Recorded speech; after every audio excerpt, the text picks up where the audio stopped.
What's good, guys? Welcome back to another haul. I know I said in the last video that I was going to do a lot more stuff in December, but it's coming up. I'm just not, we got super busy at work, so it's not going to be a video every day or something like that. But I'm going to be cooking up some end of year wrap up stuff. So it's going to be coming maybe between Christmas and New Year's if I'm completely fucked. But I mean, this haul is already coming out pretty soon, so I have a lot of manga today. A lot of stuff was delayed from previous months until December. It usually happens around this time of year, but since COVID, it's been crazy. So yeah, there is a bunch of news. It's mainly new stuff, and a few old things that I've decided to add to the collection. But yeah, this is, I still have, and the crazy part is I still have about twice as much, not twice as much, about double of what I have. Well, that's the same thing. I have just about this amount that I'm going to show today left up for pre-orders to come in during December, but I am not sure if they're going to make it to to me this month. Might have to come start January, but we'll see what happens. We'll just get into it, take it from one end, and see how long this goes on. Let's start with the two big books. That's like 1/4 of this whole entire haul. Like, they took up 1/4 of the budget for this haul. So the final Colossal edition, absolutely ugly book, but I do not want to have the singles in my collection. And I mean, it looks fine, and if you're careful, it's gonna be a fine way to read it. And now I have Attack on Titan, so whenever I feel like I need to revisit this series in the future, I can read it, and then I can just put it back on the shelf and just have it there, because at this point it's part of the whole manga culture. So Attack on Titan, Colossal Edition 7. This thing is way too expensive for what it is. 50 euros for this thing, while Blade of the Immortal Volume 7 was 48. Kodansha, make it make sense that this shitty paperback is as expensive as a high quality hardcover. So no reason for it to be that expensive. But and this one isn't even the thickest. Like, sure, I get it if it's one of the thicker ones, but no, not even then. It's just Kodansha and the pricing. They set up like a little square with a lot of different pricings and just blindly throw darts. That's how I'm convinced that they do their pricing. So dumb. Anyways, next up, Arrow Ninja Scrolls. Yeah, what can I say? It's basically hentai. It's pretty funny. It's not great, but it's an honorary Nasty Man title. It isn't part of the Holy Trinity, but it is what it is. But speaking of the Holy Trinity, we have Do You Like Big Girls Volume 5. I mean, do I gotta say more? This cover says everything.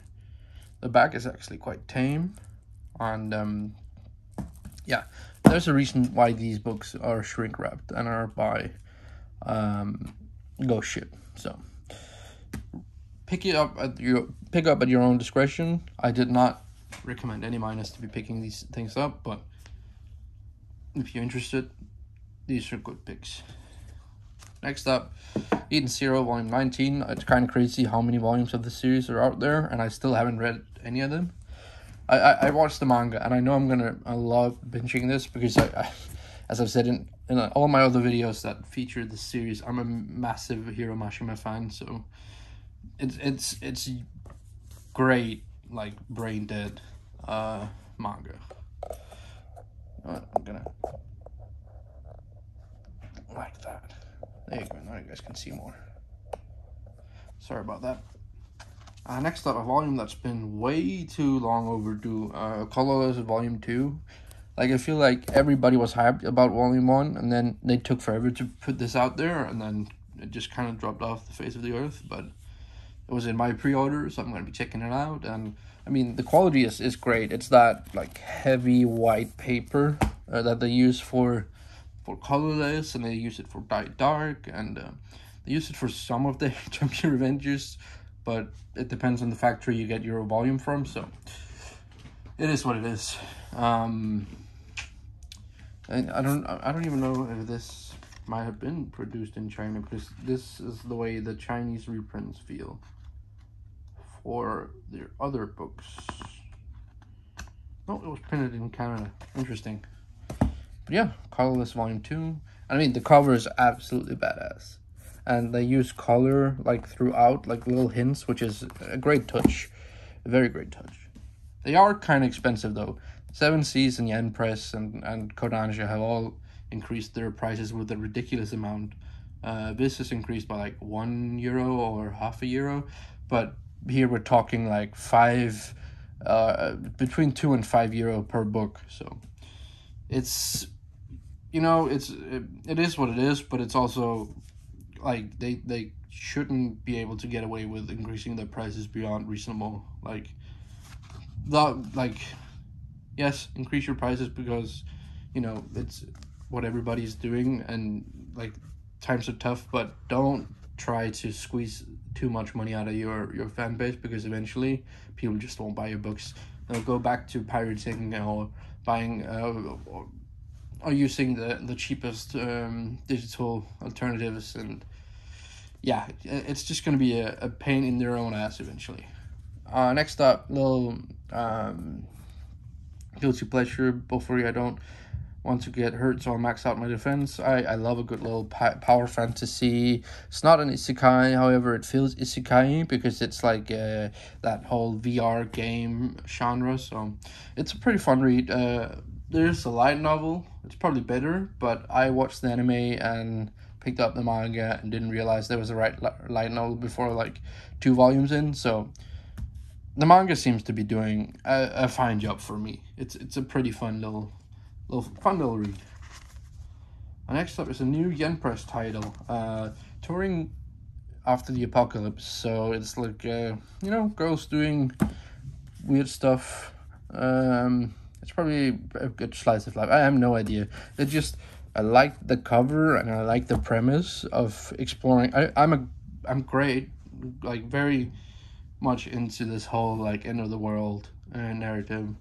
And exploring it, which is also why like some of my favorite genres are like zombie horror or like games like Metro and Fallout, stuff like that I'm really into. So this is more like an upbeat take on that, basically.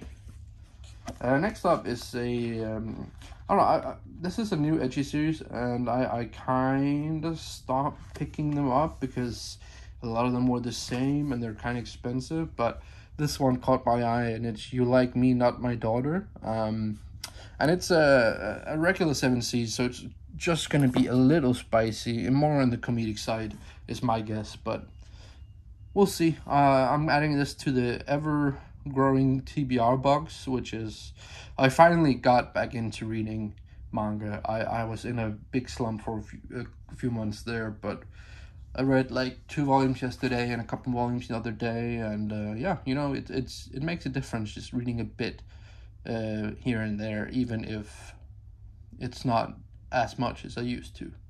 So there will be coming a reading log covering August till now, so it's not a lot of books, honestly, so it's gonna be a doable video, and yeah, I've written down my thoughts on everything I've been reading, even though it's been like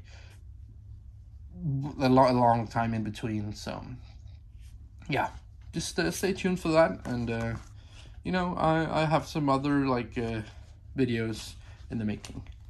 Next up, Fire Force Volume 29. I do not remember how many volumes are gonna be, but it's like in the 30s. So we're coming up on the end right now, which is nice. You know, the series has ended in Japan, but they're still getting the series over here. Next up, another Yen Press book, one that hasn't had a new volume in forever, which is The Devil's a Part-Timer. So This is one is a thick one. I'm not sure if this is the last one.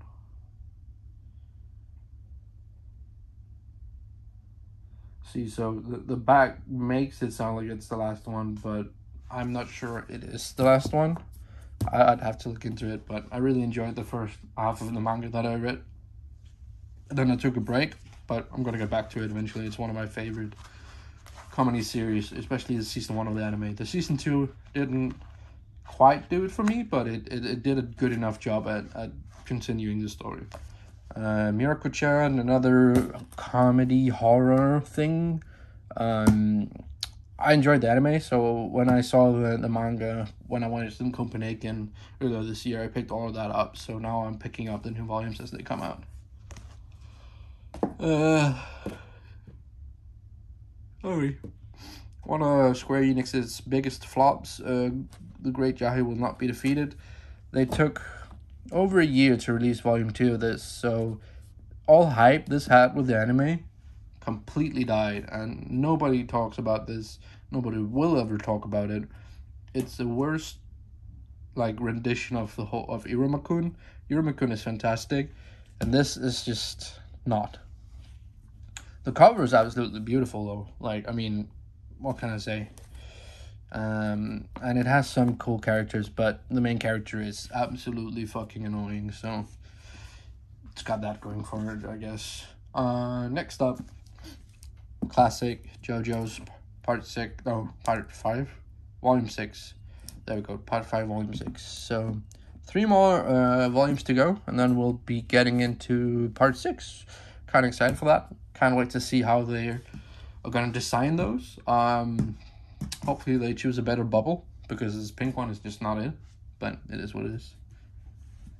Next up is a thing that I've been kind of really surprised by, the 7 Deadly Sins Omnibus 6. I've been really enjoying these. 7 Deadly Sins is just, you know, great fantasy shonen fun. I mean, it's not much else to it, and this oversized trim size for these omnibuses are great. Definitely makes the Shaman King ones look a lot worse, but the thing with the Shaman King ones is I think they went with the smaller trim size to make sure that the last volume would line up with the Visp volumes if you didn't want to pick up the entire series, but you wanted to pick up the new ending, the actual ending. So yeah, that's just my theory, but it is what it is.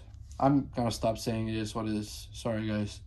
That's the bane of being a non-native English speaker, is that you get these idioms and you just keep using them. Next up, Manhwa Tomb Raider King looks a lot like what's it called? The other one. I don't remember. Solo Leveling. It might be the same art studio. I'm honestly not sure. Let me just check. No, it's not this. Is it?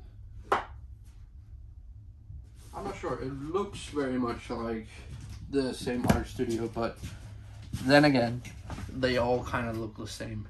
There's another one here. The World After the Fall, again, looks a lot like Solo Leveling. So if you like Solo Leveling, I'm sure you'll like these two. And these are both put out by Issei Press, which is Yen Press's new manhwa imprint. So that's it's really cool that we get to see more manhwa in the space, but a lot of it is feeling very samey. It's a lot of like romance dramas or fantasy, power fantasies. These are both power fantasies, I'm pretty sure. Solo Leveling is a power fantasy. The Breaker, it's martial arts, but it doesn't look like a manhwa. It's kind of made to look like a manga. We got Tough Guard. God looks like dog shit, but it is, you know. I've heard good things, but the art is crusty. But next up, shout out to HBL for putting me on this. Volume 7, Rack Crimson. It's a good fantasy series that has a bunch of ass pulls, but it has good fun, and the characters are pretty cool, and the action is great. Next up we have, you know, one of those artsy mangas, Witch Hat Atelier. You know, got the Will Eisner Award on there. Gonna have this on there every volume now, I guess. I'm not a big fan of them putting like stuff like this. And which book was it that did the whole Netflix? We have a Netflix adaptation now, and they put it on the cover, and I absolutely despise that. Is it Hellbound? Might be that. Which is another manga, which is actually a bit different, but it's quite short, so... next up, Blue Period 11. They're shitting these volumes out, and I need to get on it. I really love the anime, but here we are, volume 11. Gotta get to it. Shout out to the people who tried to cancel the mangaka for doing, you know, doing hentai, basically. Got up in arms about that. Nothing came of it. Just shows how little power TikTok actually have outside of TikTok. So, yeah, get fucked. Next up, Inuyashiki Volume 4. Sorry about that, guys. I hit the camera. Inuyashiki Volume 4. I see, funny story is, I wasn't gonna pick up any more Inuyashiki, but then I had to add something to my cart before I could like fill up my pre-order. It's a weird system, so I added this so I could buy all this. Just gonna be picking it all up at this point. I heard great things, so want to have it in the collection anyways, and I'm gonna be able to expand the collection pretty soon with another Kalax and a couple more Billies, maybe 2 large Billies and a small.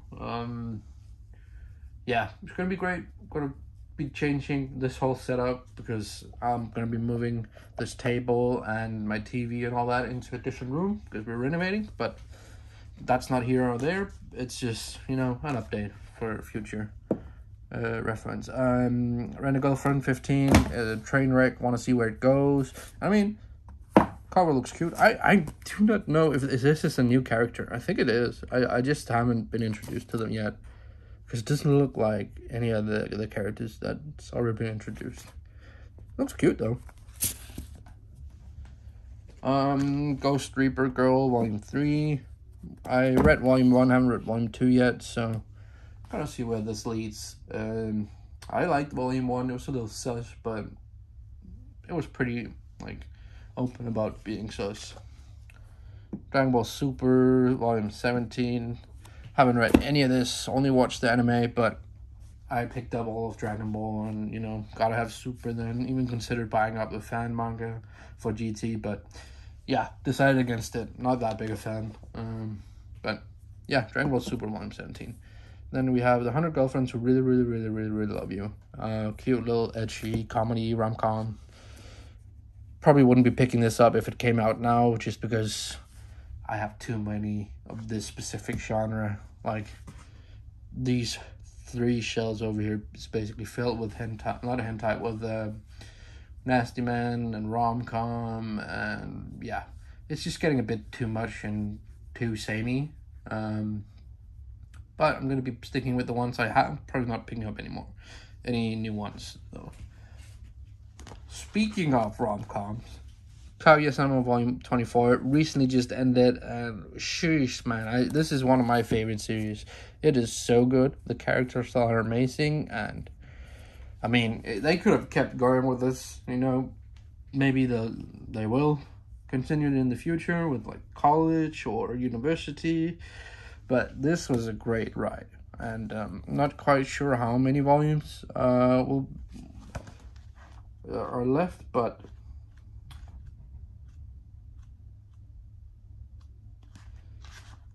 yeah, so this is the start of the final arc. So there's a few more volumes left to be released in English, so it's a decent sized series, and it did what it needed to do, and it ended when it needed to, and yeah, I'm really glad I got to follow along with the last few chapters of Kaguya-sama Love is War. Next up is one of my favorite series, Tokyo Revengers. I know it gets shit for the ending, and it actually ended now. Now it's doing bonus chapters. But the first 20 or so volumes are absolutely fantastic, and the ending isn't the best, but it isn't as bad as people are making it out to be on Twitter, so just be aware of that. It's bad, but it's not like so bad that it's gonna ruin the entire story. Like, people seem to forget that new series should get the same passes as old series. Like, you have shit like Death Note that has one of the most horrendous second halves, but people review that series with like, you don't want to listen to me ramble about Death Note again, because you know I don't like the series and that it doesn't deserve the praise that it gets, because half the series is dog shit, but it is what it is. I said it again. Soul Eater Volume 9, this took forever to come out. Like, this series is releasing so slow. Square Enix is low-key trying to kill their business, I think, with the way they release stuff. Great edition. Wish they were paperback, though.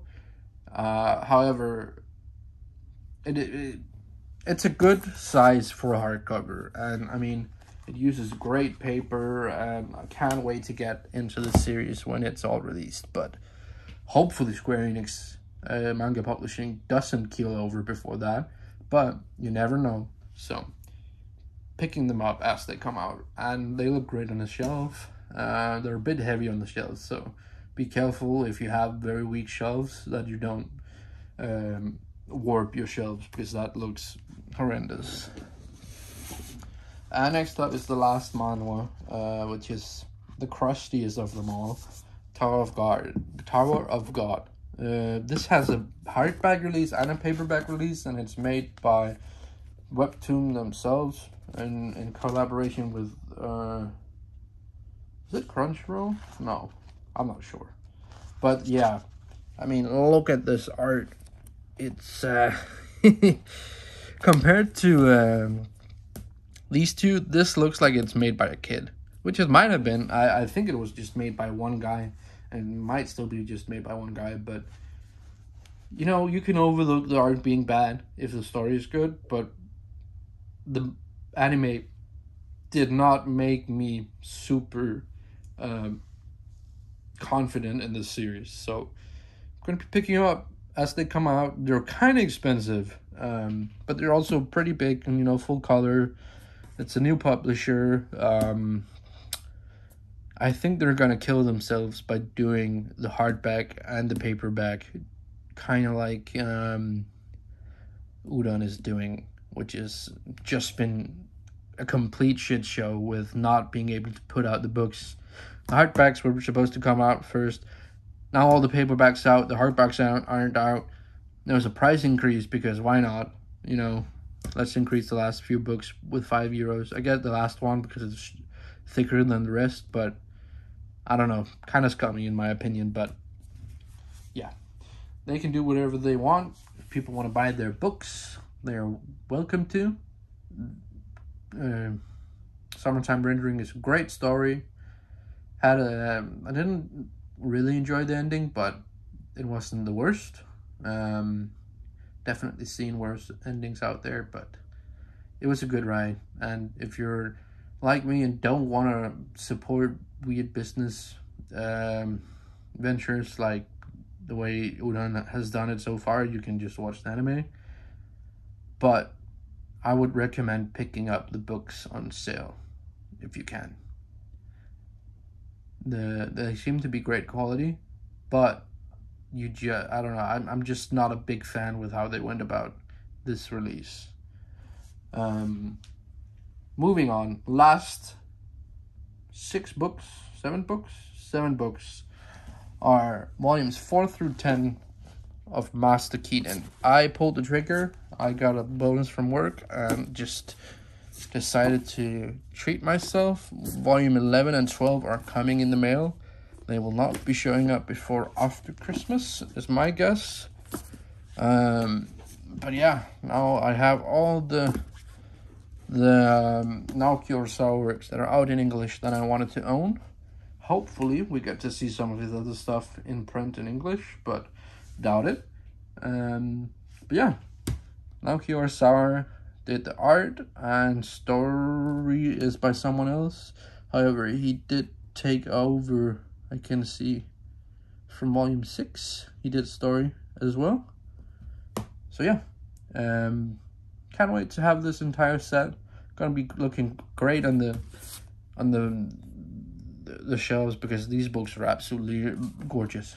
But anyways, guys, that's all for this haul. It's almost 30 minutes long, so I'm gonna stop talking and just turn off the video here, because you guys have probably had enough of me. Anyways, have fun.